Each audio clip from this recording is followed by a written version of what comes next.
Welcome to Fandom Knight, the show that let our powers combine and Captain Planet never showed up. I'm William Bush, your host, Reploid Bill on the main channel, and these are the co's. Go for it. Proto Guy, Sario, and the Paladin. Tonight we're going to talk about the Teenage Mutant Ninja Turtles Ultimate Collection, Volume 1. This is, I'll give you a little bit of a history. IDW, and this is not recent, it's been going on for a while, now owns the rights to the Turtles. So they've been producing all the new books. The new books finally got some of that grittiness back. And for those of you that don't know, when the Teenage Mutant Ninja Turtle adventures started, this was around the time that the '87 cartoon show happened. Now, the '87 cartoon show was what gave us things like Cowabunga, Splinter, I Made a Funny, and little things like that, which, for us, we grew up in a time where we felt like that was what the Turtles were, but they were so far from that, and we didn't really get the chance to see that until these books. IDW, with the help of both Eastman and Laird, the original creators of the Turtles, for those that don't know, went back and brought these books back to print. They're in full black and white, just like they were when they were originally released, and all the grits there, nothing about them was edited or anything like that. And Eastman and Laird both come in and they talk about things after each issue about what they thought, what was going through their mind at the times. And to finish off my little history thing here, they were highly influenced by people like Frank Miller, Jack Kirby. It was a major influence. You see Kirby all over these books, and they really like, Turtles is in love with the splash pages, and I don't know how comic book everybody is here. I know you're not as comic book as everyone else, but a splash page is when you get this. That's a splash page. It covers the entire, whoosh, right across the whole page, epic artwork splash page. Every issue had 3, 4, 5 splash pages of ultimate action that always looked really good, and it kind of got them noticed. Now, they were trying to avoid the serialistic value of the comic book. The Joker comes back every month. Two-Face comes back every month. Lex Luthor, for some reason, is never caught. They wanted to avoid that. So a lot of people don't realize this, but the Shredder, he dies in the first issue.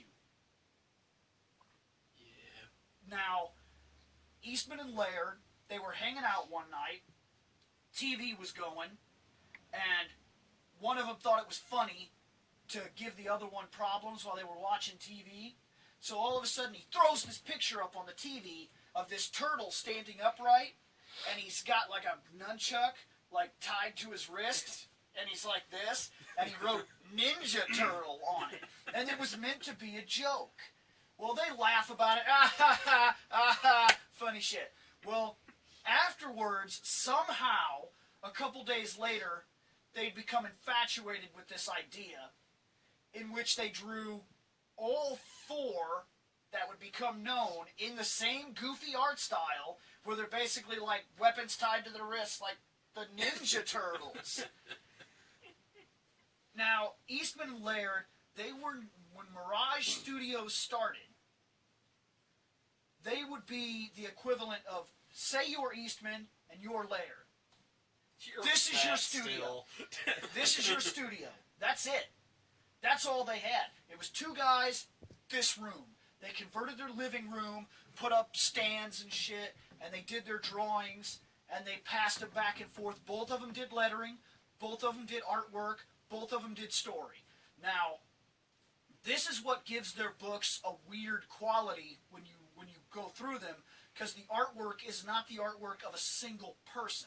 It's like he would draw certain parts of it, and then he would hand it over, and the other guy would draw certain parts of it, and he would hand it over, and the other guy would ink a page while the other guy's doing the next page, and then they would talk about what they were doing. Yeah, whereas like with DC and Marvel, one guy draws out the story, the next guy goes in, writes in what's going on. Yes. The next guy actually fills in colors, There's and the another next thing. guy goes, yeah, that looks good. The other thing about Mirage Studios is that when they produced a book, it was like a 47-page epic. Now, at the time, you're talking comic books being maybe 23, 27 pages, and you felt like you were getting your money's worth. And they worded the crap out of these things. You're talking like back when Stan Lee was still writing, and like you could obviously see that the guy had jumped over this attack, but he had to explain it. He had to put that stupid yellow box up there and be like, just barely avoiding the attack, the man... I'm like, come on, I can see what happened. And they took it more to a fashion like a cinematic presentation. So we're going to go through the book, we're going to show parts of it, and we're going to talk about it. So open up to the first issue, because I want everybody to see this title page. No, the first issue. There you go. Yeah, keep going. Well, I'll make you comic book literate here. Keep going. This is the first issue. This was the very first time that we would ever see the Turtles. This is what they looked like. It's extremely gritty, and there was a design in mind right off the bat for how the Turtles were going to be. Now I'm going to let you give that around to them, because I don't know who all's got to see this, but really take it. I mean, take it in. Look at what you're seeing here, and understand that they had enough money that they drew this, got up like $3,000, went up to their uncle, begged him for money, got some more money, and produced like 3,000 issues. Mirage Studios, they put it out, they thought it was done, they walked away, and they started getting phone calls like, we need more issues. And they were like, oh, okay. Well, they made some money off these, and they put some more issues out. And then people started calling, being like, where is issue 2? And they were like, huh? There is no issue 2. What? There is no issue 2. So they had to come back to do issue 2, and this thing just exploded. It's literally one of those overnight successes that they never saw coming. They just wanted to make a comic book. Didn't one of them move away like Yes. a little after the first one was done? They both moved, and because of that, the second book it's a phenomenon that it even got done, because he would write some stuff, pack it up, mail it. Then the other guy would get it, he would open it up, mail it, mail it, mail it, finished page 1. Only 45 more pages to go. It's unbelievable that it even got done. Now, a lot of people, like I said, you understand the Turtles from the 87 series. Well, read this first part right here, and you'll... Go ahead, read it out loud, and you'll see what I mean. The attitude is very like noir type of murder mystery type of thing. My name is Leonardo. We made a wrong turn somewhere. Now we're caught, our backs to the wall, in this trash-skewed alley. Bearing the way out are 15 members of the Purple Dragons, the toughest street gang on the east side. The only way they'll let us out of here is if we're dead. Now that right there, Leonardo, he's the thinker of what's going on. They didn't set everything in stone yet. Look, I'm lost my glasses here. But they were trying to set an attitude right off the bat. Leonardo was presented as the leader. He narrates. Raphael, he gives an indication about Raphael right off the bat that Raphael's ready to go. Man, like I think it's in the next thing. You can hand it off if you want somebody else to go for the next part or something like that. But really, I'm just wanting you guys to see just how different it is. I hold my katana in a relaxed, ready position. To my left, Donatello and Michelangelo follow suit with staff and nunchaku. Raphael guards my right side. I sense his body quivering with tense energy, waiting to be triggered. Calm down! Calm down! I couldn't help it, I'm No, sorry. I get you. Yeah. I get you. Yay! Anyway, where was I? Anyway, waiting to be triggered into sausage slicing release. Yes. Yeah, it says that. Yes, it Yeah. does. Flip to the next page. Start the fights so we can actually get moving. Let's see here. Fight, jumping, running. I like that. I like that. Yeah. That was That. copied. This page was actually copied later on for the sake of the Ninja Turtles' second movie. Remember when they all Yep. jump into the air? Yep. You get all four turtles and the title comes down. This is one of those things that was gimmicked later on for that specific purpose. Yep. Like, in the first movie, pretty much follows a lot of the Mirage comic stuff. And then the parents threw a fit because they thought they were taking them to the 87 Turtles and they weren't. Yep. And then you notice the second movie calmed down an awful lot. It was In the shitty. third. We don't talk about the third. The third was kind of bad. No, Some- no. Wait, we the don't, third we movie? don't talk You mean about the the one that live was action fully- TV show. That's the one we don't talk Yeah, about. we the will. third movie we can at least talk slightly. We'll get there. We'll get to that TV show. I guarantee that. Now, regardless, to give you the image here, it's a bunch of guys. They all look really scruffy, run down. Bunch of them got chains, knives. A couple of them got a gun. Wow, one dude in the back's even got a shotgun. Holy crap.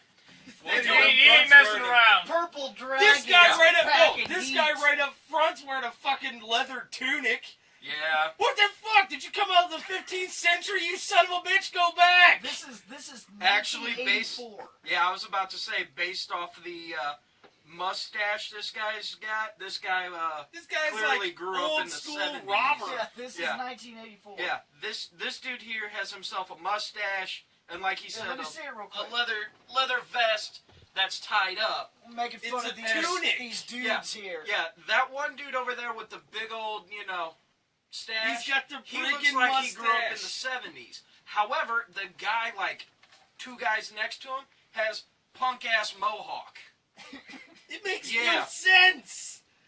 Oh, Purple Dragons. Purple yeah, Purple Dragons. Dragons, my ass. Now, More the- like we just dress the way we want. The Purple Yeah. Dragons have become one of those things that, like, they didn't show up in our TV series. Yeah. But later on, like the 2003 series, they were all Mm-hmm. over that series. And it's Yeah. weird that they were counted out when they were literally the first guys the Turtles ever fought. Yeah.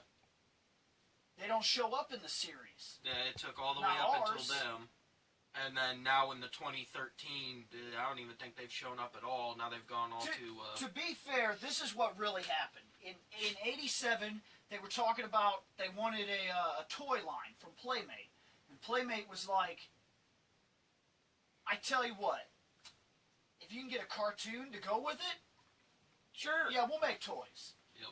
Now, they were poised with a real tough challenge because what they had on the paper here was not something that they could present to children. Let me explain the actual story to you real quick.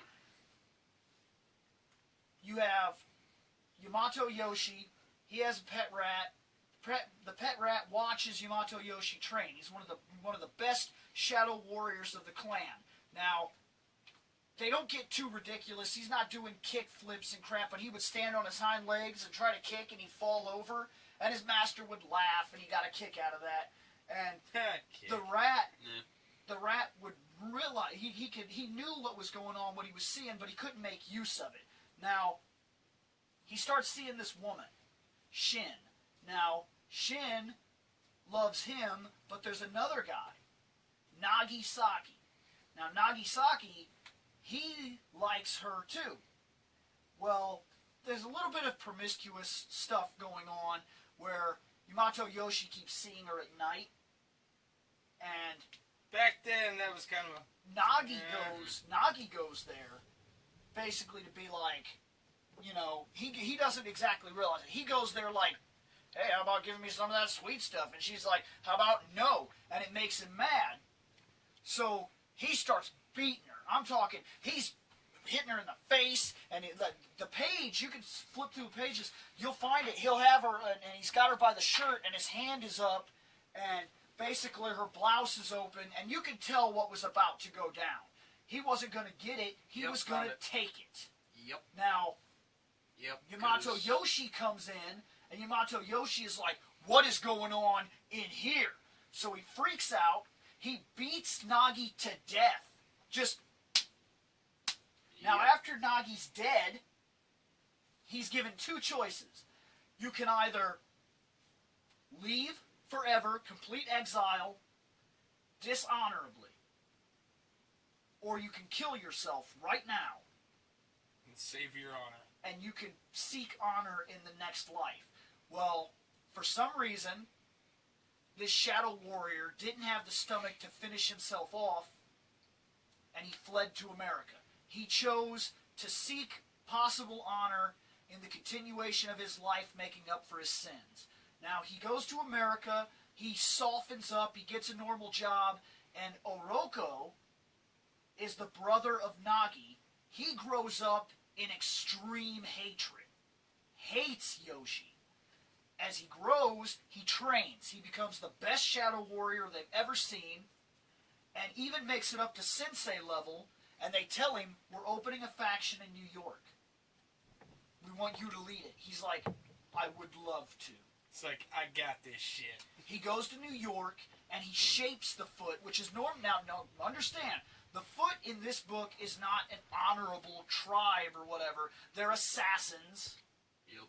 And they do assassin work. Are you saying assassins can't be honorable?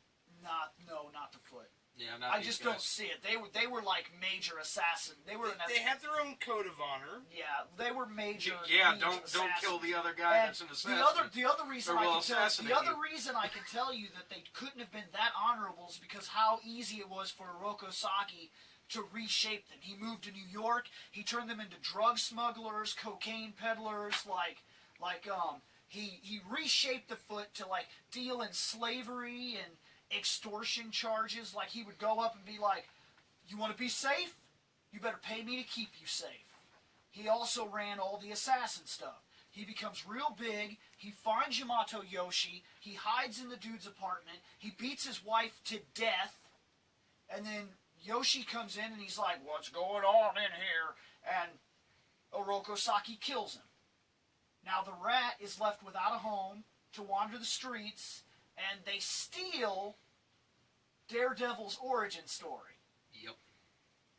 There's a truck that's driving on the road, and Toxic this kid like pushes this old man out of the way, and this crap falls off the back of the truck, and it bounces and it hits this kid's it hits the kid. Now this is where it gets weird. The kid that pushed the old man, the canister falls and hits him in the face. Ow. Then bounces off his face, basically, hits the street, does one more, like, jumping bounce, basically, hits this fishbowl, and they all fall into the sewers. And, the rat goes down there, and he's like, oh my god, and he gets him up, and then from there, the story basically takes place normally, except for he teaches them the arts of the assassination, the ninja, because he wants to kill the man that killed his master. I'm reading, damn it. I know. I'm just trying to keep. Here's all the turtles right here. One of those. It really, like, the splash pages is really what I mean. Like, it's this big thing. But anyways, they go in, they fight. They basically mess up his business. He's trying to make a deal. Raphael throws a sigh in the window for a formal challenge, and he loses the deal because it makes him look bad. Now here's one of the coolest splash pages. This is what it really was. It was like they didn't just beat up the Foot; they kill him. It was very gritty. It was major violent, especially. Like, Leonardo at one point cuts a dude in the face. Like, he jumps back and puts the thing out, and it's like, sheen! And the dude's like, ah! And he got his friggin' face cut off. It was a very different type of turtles that they got. That's pretty sweet. As opposed to what we ended up getting. You should explain to them what kind of person Casey Jones is. Casey Jones in the actual books. Has anybody read this? No. Casey Jones is a major sociopath. There is something massively wrong with him.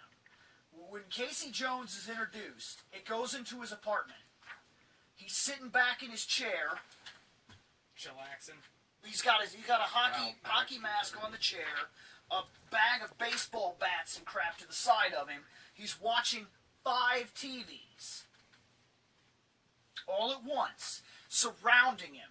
There's like Terminator, Clint Eastwood, Dirty Harry, cops, and the news, like, all surrounding him. And as they talk all at the same time, he's got the TV blaring, every single one of them, and he's answering them as if it was like real stuff.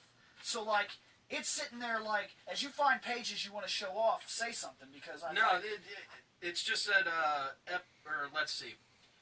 The second portion of it is already all the fucking Mausers and Baxter Stockman. The Mausers are the second issue. And, The Shredder's and of gone. course there was massive wall, giant splash page full of dead robots. I'm like, good God! But I always thought that was bullshit for the game.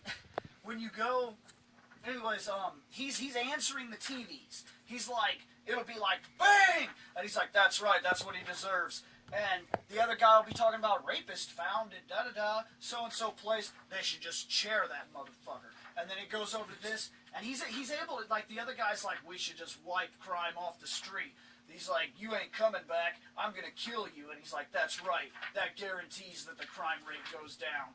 And as he answers all these TVs, you then get a more massive glimpse into just how messed up he is. He stands up and he grabs this hockey mask and he puts it on his face, and he narrates his own life at this point. He's like, I will don this costume of justice. I will avenge my city. That type of thing. Like, I will not stand idly by and let this world suffer.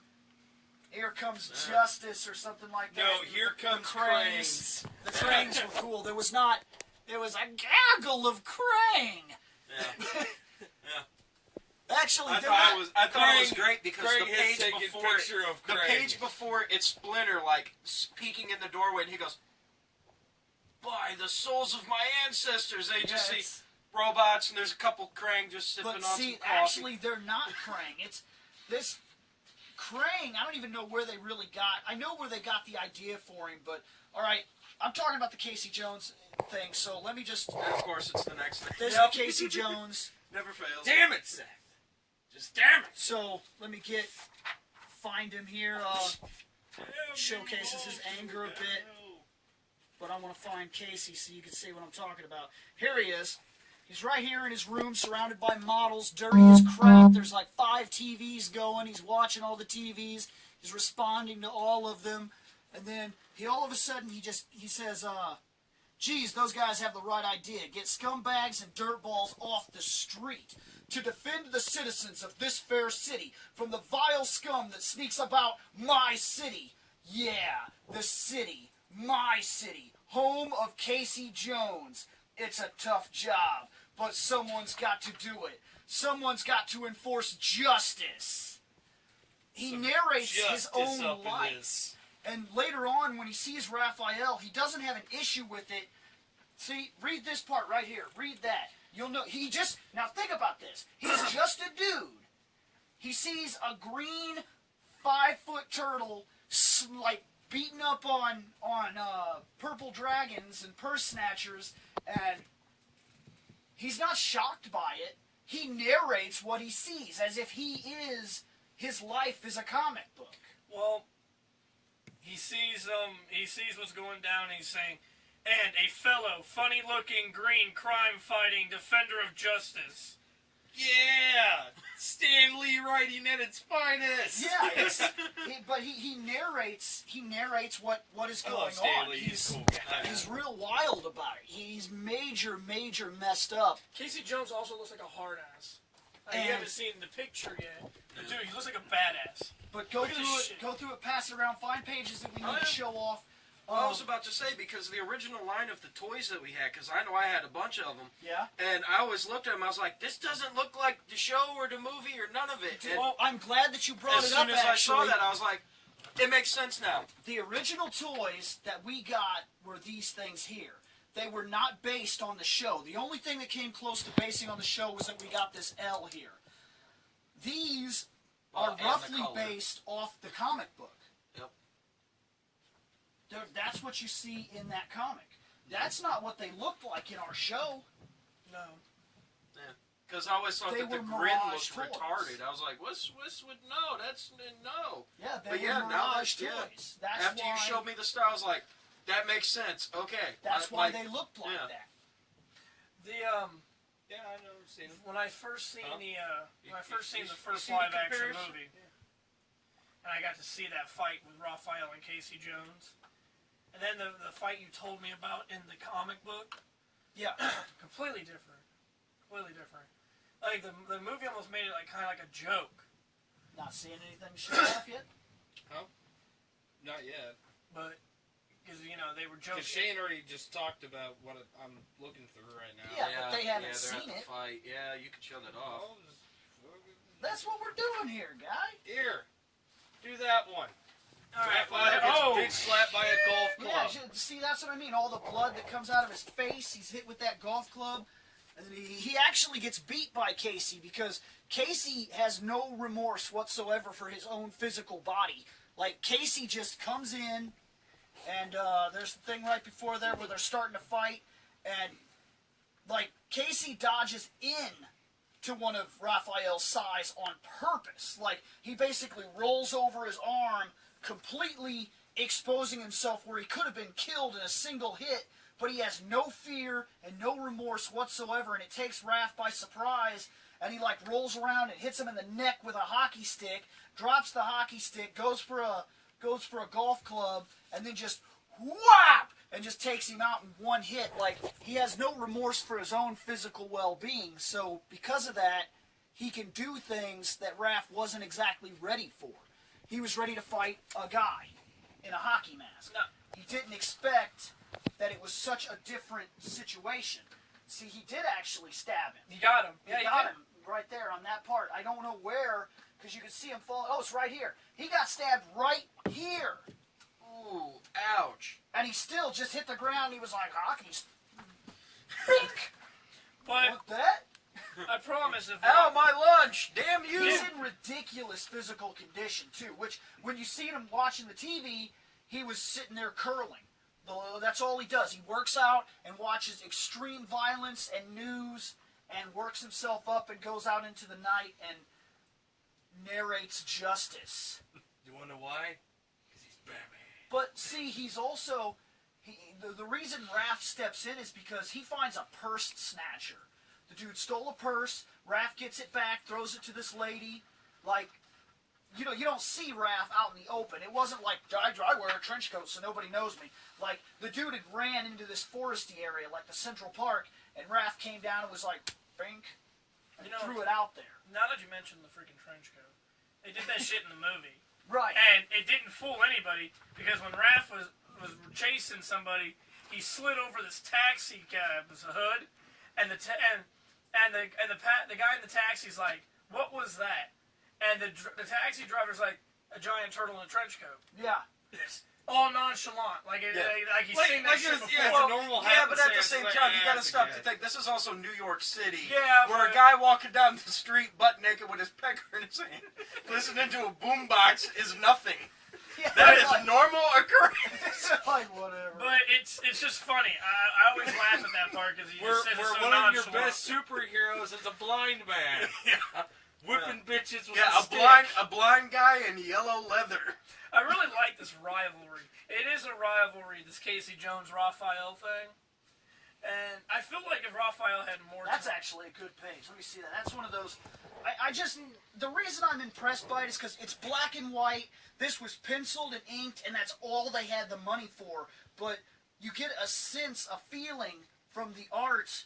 Like, you could tell the type of universe you're looking at. It is gritty. It is violent. It is, like, very noir. Yeah, but say, it has a noir feeling. No. And you can really tell by looking at the original artwork, it's very surprising that the guys even came up with that cartoon show. Like, the guys that rewrote this material to create a kid's show, you gotta give them a thumbs up because what they came up with out of what they were presented, it still somehow managed to maintain the feeling. They are the Turtles. There's certain ideologies that still stayed there, but they somehow managed to dumb it down for kids, and without it, we probably wouldn't have been drug in the way that we were and the new series that are going right now probably wouldn't have happened. The 80s basically showed us something that, by today's standards, that show is terrible. It's hard to watch. Well, yeah. It's really hard to watch. No, I did, but there are other shows that I can watch from that era. So that's what I'm talking about. That show was specifically designed to sell toys. Yep. That was its only actual purpose for even being on the air, which it accomplished. And still does. And, yeah, still does. But the new shows that came from people that grew up on that show, that wanted to know what the Turtles were about, that went back, that read the books, that appreciated the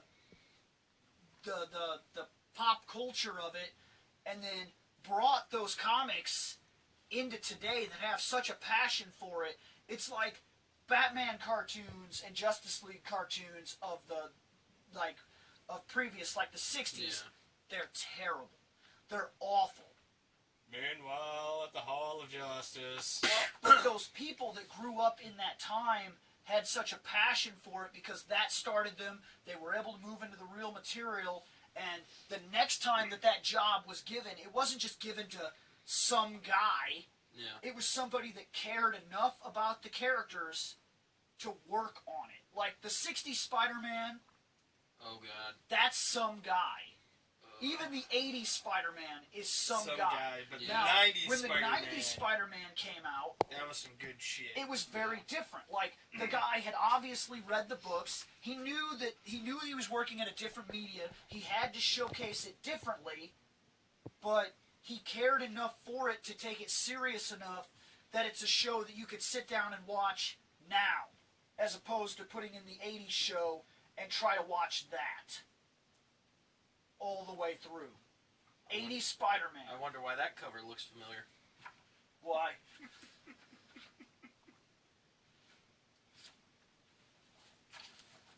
Why do you say number 4 looks familiar, guy? Because it looks like some of the stuff they've used for Davigi games. Yep. Actually, it's funny that you mentioned that, but it is exactly what you just said.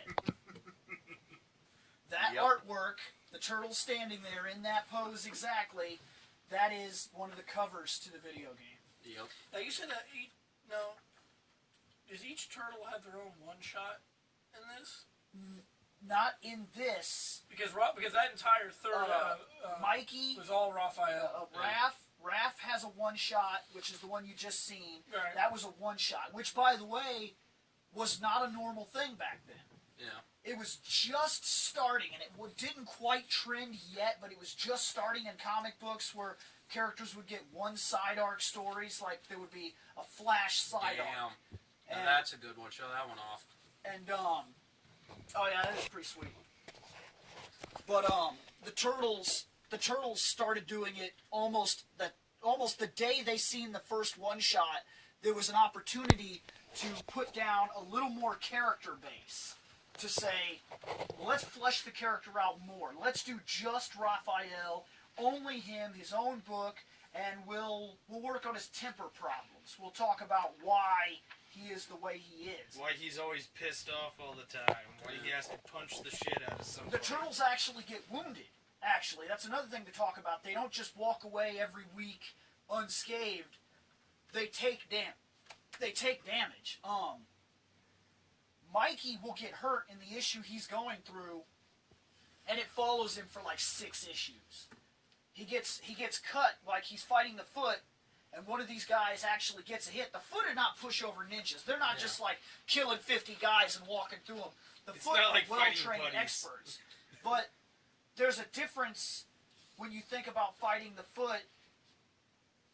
The Foot guy, he might do a cut like this and come across the shell, ting, and it does leave a mark. They do bleed, but that's a very powerful shell, and I know it's very powerful because Leo gets shot in one of the issues on the back as he's like, these cops come out, like they see a cop get killed, and they rush out and they take down, and he checks his pulse, and while he's checking it, these cops come around from the back, and they're like, "Oh my God, freeze!" And they take their guns out and start shooting, and as he leaps into the shadow area, one of the bullets hits him in the back, and it ricochets off his back and hits the wall. So their shell is powerful enough to stop gunfire. Bullet. I found your gaggle of Krang. The gaggle of Krang! There's a lot of Krang here. Krang is taking picture of Krang. couple Show Krang. Krang. And this be a good image of Krang. Yes, this is a good image of Krang. The new show is great. I don't know if everybody has Haven't seen it, but it's Yes. great. I have seen it because I watched I've been watching the hell out of it as much as I can. Yeah, it's definitely taken. It uses a lot of the things from the comic. If you were to read this, you would immediately pick up a lot of things that the new show is doing that's taken directly from the book. Dumbed down and changed a bit, yes, but taken directly from the book. They do fight the purple dragons. There are multiple Krang. Like that wound you were talking about, Mikey. Yeah, Mikey he's got bandaged right now, isn't he? And this is Mikey's the next arm. issue. Show them real quick what I'm talking Mikey's about. arm is bleeding. He got hurt by the foot. The foot cut him. It does. It follows him for a couple of issues easily. Like, And then and one of the Krang seen that, and I guess he dropped his nunchuck because his arm was hurting. Yeah. And as Krang just flips him over the table. Oh yeah. Like, that is not. I mean, you gotta Krang. nunchucks, man. You gotta have. Can't be in pain with nunchucks. Oh, you can. You just have to he's work actually really good. That's another thing. Mikey is not the joke character of the issues. Like, he's a good character. He's very fast. He's able to contend with Raphael. In fact, he's one of the guys you see training most often. When almost every other time that like the Turtles are doing something, Leo's meditating or he's studying something. Donnie's always tinkering with something. Raph and Mikey fight each other all the time. They're best friends, actually. Those are the two brothers that bonded closest on the team. Is those two? I'm assuming They are the best of friends. I assume Leo and Don are. No, it doesn't. It's not like that. No, the two they're that off have, on their own. Yeah. The two that have the closest connection to each other are Mike and Raph. Raph constantly refers to There him it is. as his little brother. Get him! Crap like that. Miss. Well, not miss, but Oh, okay. No, that's a skim. There's another one in the second book. There's one where it hits him directly in his back, and it just bounces off his shell. So the shells are tough enough to stop bullets. So when the Foot fight these guys, what are you supposed to do? Oh. There's a reason that they're killing so many and not dying themselves. Because no one's going for the headshot. Has anybody noticed one of the big differences between these turtles and every turtle that ever came after them? other than the fact that technically once they gain color, all the bandanas are red, and the only way to differentiate is the weapon. That is true. The bandanas are all only red. And there was a couple reasons to this. One, they could fight you, like one guy could fight you. Leo could fight you, and if you hit him in the stomach or something and knock He him... flies into the shadows. He could fall down, and he could jump up onto the building and jump into the alleyway, and as you run across this area, Don would hit you, and it would look like he switched weapons. Yep. Because as far as you're concerned, you're already fighting a mutant freak. Yeah. Like, you don't differentiate the difference between one freak and another. Your mind is already in some form of survival mode because you're fighting a monster. Yep. Now there's this one monster that keeps changing fighting styles and weapons on you continuously, and you don't know how to fight them. So you think that you're fighting one turtle, when in fact you're fighting four. Right. Yeah. They could essentially fight you like that. Yeah, which is the way the ninja used to work. Everybody wore one thing, and they could just... It also makes it difficult, though, unless you know the turtles. You can get lost reading the issues because Yeah. sometimes they'll talk and all you can see is their face, and unless you know your characters, you don't really know which one was saying that. You have to know your turtles Wow. when you read the old books. I already know who this is. This is Mikey. Who? This turtle right here. No, that's Raph. That's Raph? It's Raphael. Raphael. Raphael grabs one of the guns off the floor in one of this fight, and he's like, BAM! Why not? It's a laser gun. Yeah. Yep. He just starts using it, and then when Leo Leo's gets got a it gun, now. Leo's like, see, he even says it, like, If if Raph can Raphael can use the gun, Well, see, you're it's right. all attitude. Yep. Raphael has the attitude to grab the gun. He's like Hey, free weapon. where Mikey's the goofy one that's jumping over the table. He's still goofy, but he's at least badass. Yep. Yikes! Yep. Yikes! Okay, that is Mikey. Yeah, definitely Mikey. Like wow, Scoob. See, when I first seen this, I thought it was Rocksteady, but it's not. Tyrannotars, or what they were referred to. They were a different race. Is Bebop and Rocksteady even in the comic? Not as far as I've gotten. That could have just been a cartoon. They added in the cartoon. This, the very first color cover that they ever afforded, which they were making pretty good money by this point, and they finally decided to do a color cover. Now I got to flip to the end of here because I could show the one part, but there's actually two parts to the cover, and I'd like to show the cover off completely. This is the first colored TMNT. That would be the front, that would be the back. That was the first time they were ever featured in full color.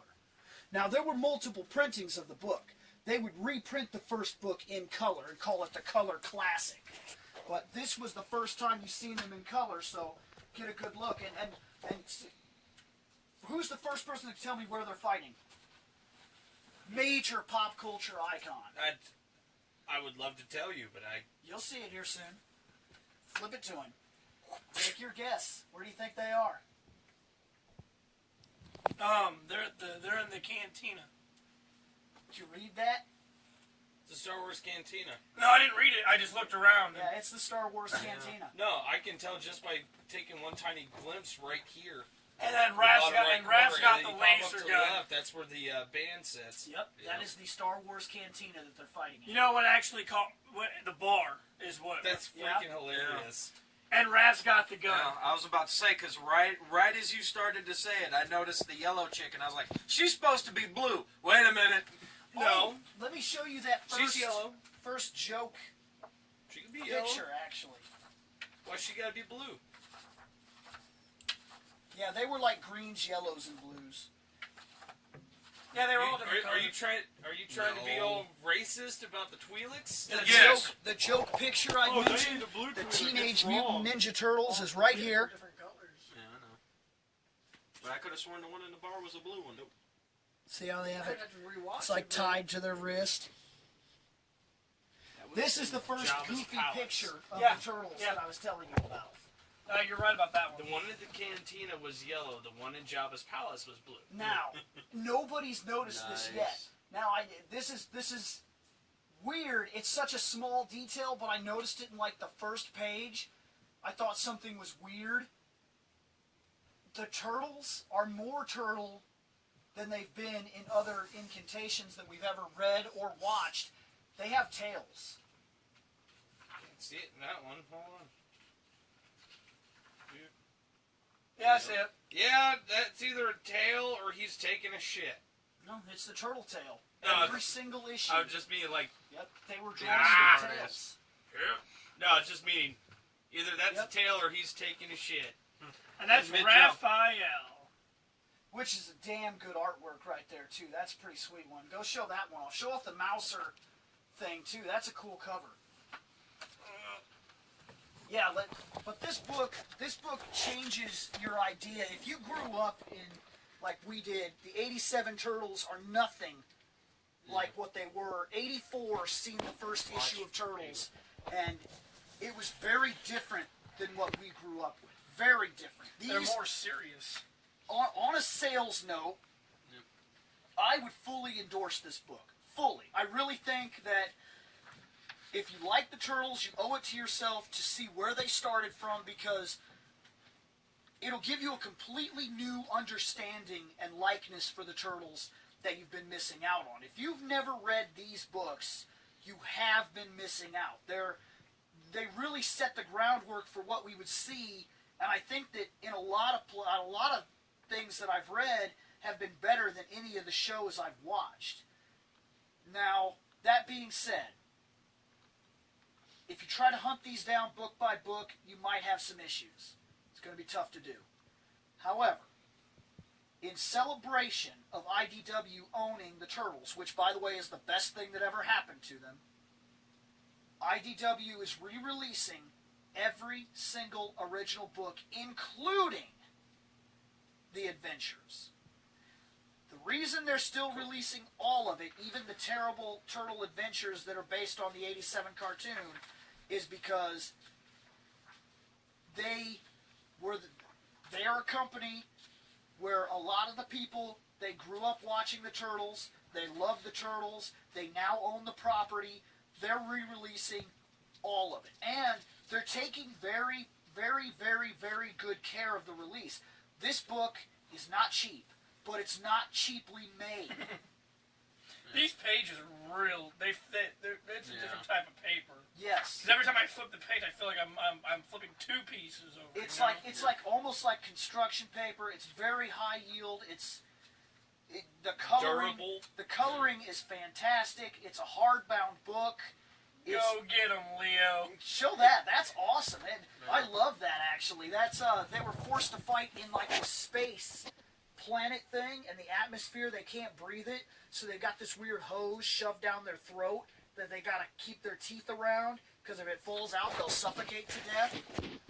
And Leo's fighting this Tyranitar by himself. Dude, Actually, find that fight with the Tyranitars and show the whole fight. That's a great fight. yeah, because that's just the ass end of the katana, yeah.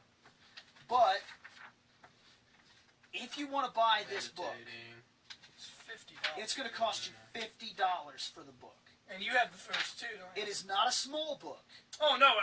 It's got over 300 pages. No, I Yes. could probably beat someone half to death with this book. It's got about 300 pages in it, and There they it's are. very, very, very well stark. done. It's printed very well. The artwork is fantastic. Show that splash page. Oh, it's kind of a splash page. It's not, but it is. Show that. These guys are much larger than turtles. Much larger. Flip through, so they can see this Got fight. as big as a gaggle of Krang.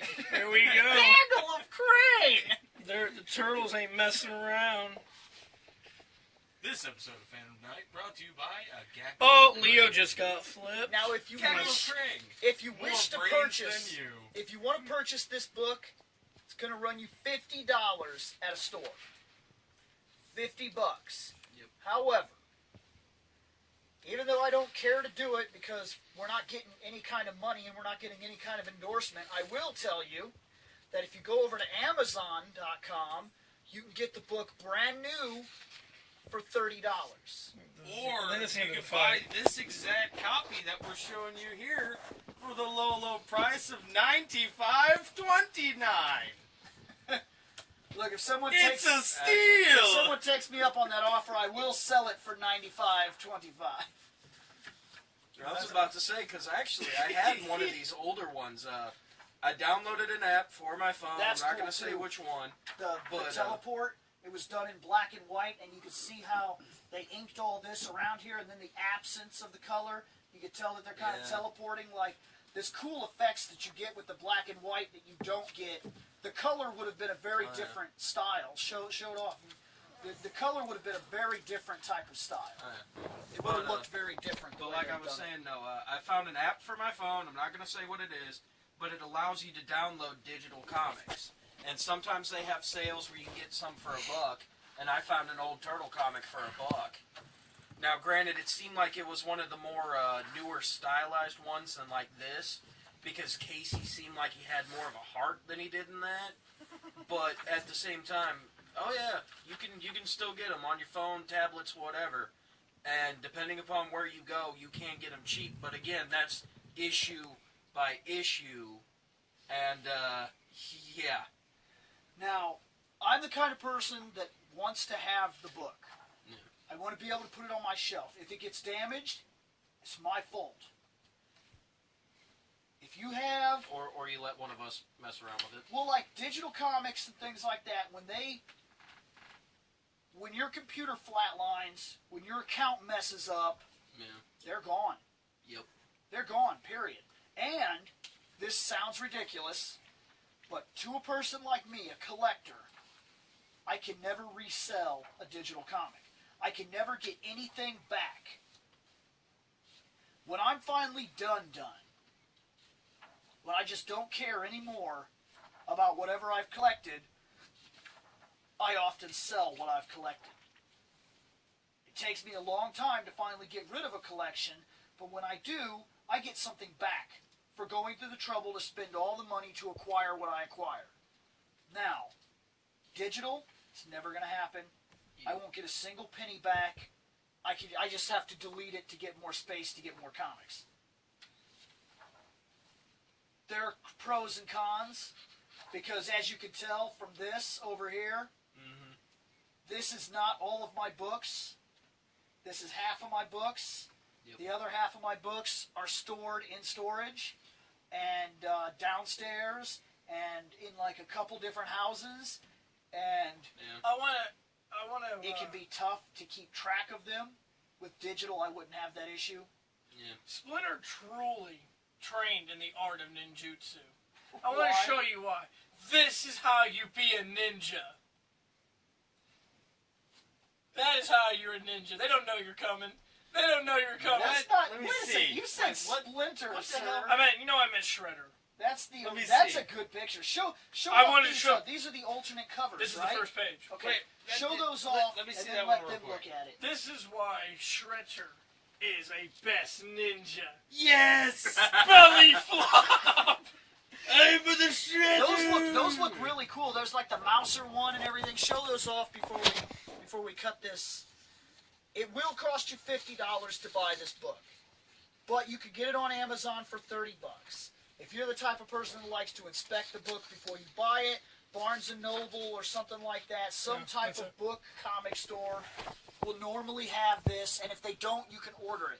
Now, with Barnes & Noble, if you order it from their, like even if they have the book, don't buy it, look at it, put it back on the shelf. If it is something you want, now that you've seen it here and everything, go up to the counter and tell them you would like to order Teenage Mutant Ninja Turtles, The Ultimate Collection, Volume 1, and because you order it to be mailed to you directly, it costs a lot less. Yeah. Like, you can get it for like, I think you can get it for like $30.